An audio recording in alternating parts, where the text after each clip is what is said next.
আসসালামু আলাইকুম ওরহমতুল্লাহি বারাকাতু।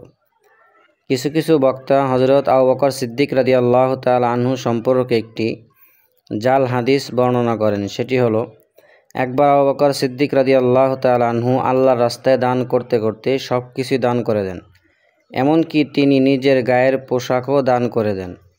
এখন তিনি সতর ঢাকার জন্য একটি সালার চট পরিধান করেন।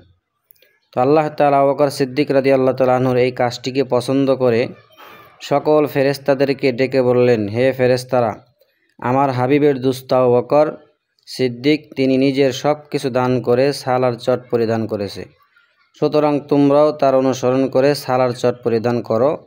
তখন সমস্ত ফেরেশতারা 3 দিন পর্যন্ত সালার চট পরিধান করেছিলেন। এই ঘটনাটি অনেককেই বলতে শোনা যায়।